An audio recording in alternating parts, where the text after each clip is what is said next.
समय वो टॉर्च क्या होगा, हमें काम आएगा। इसीलिए इमरजेंसी के समय टॉर्च का जो है महत्व जो है बढ़ जाएगा। पावर ऑफ करते ही हम जो है लाइट ऑफ होगा और उसके बाद जो है हम लोग इमरजेंसी एग्जिट का इस्तेमाल करते हैं। इमरजेंसी एग्जिट क्या होता है, आपने देखा होगा बस में भी लिखा होता है इमरजेंसी एग्जिट,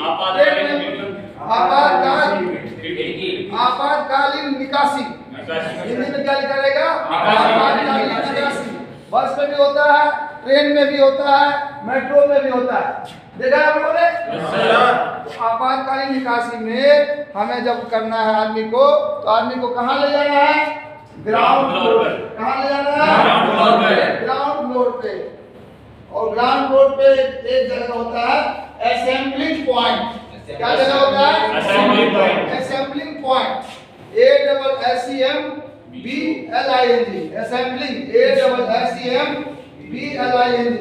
असेंबलिंग पॉइंट वो जगह होता है ग्राउंड फ्लोर पे जो आपातकाल में लोगों को सुरक्षित स्थान पे ठहराने के लिए बनाया जाता है। असेंबलिंग पॉइंट मेन गेट के आसपास ग्राउंड फ्लोर पे वैसी जगह जहां आपातकालीन स्थितियों में लोगों को ले जाके ठहराया जाता है, रुकवाया जाता है, खड़ा किया जाता है। क्यों खड़ा किया जाता है, ताकि हमें पता चल जाए कि कितने आदमी बच के आ गए हैं और कितने आदमी अंदर में फंसे हुए हैं, ताकि हम जो है फायर फाइटिंग वाले को सूचित कर सके कि फला इतने आदमी को अंदर से बाहर निकालना है। ये हमें टारगेट को पता चल जाएगा। तो निकासी के समय आदमियों को नीचे उतार के ग्राउंड फ्लोर पे सीढ़ी के माध्यम से ले जाके असेंबलिंग पॉइंट पे खड़ा करके काउंटिंग करके ये पता लगाना है कि कितने आदमी अंदर में और हमारे फंसे हुए। वो कहाँ से पता चलेगा, हमारे अटेंडेंस रजिस्टर से, हमारे हाजिरी रजिस्टर से मिलान करने से ये चीज हमें पता चलता। तो उसका बारे में हम फायर फाइटिंग टीम को सूचित करके उनको निकलवाएंगे।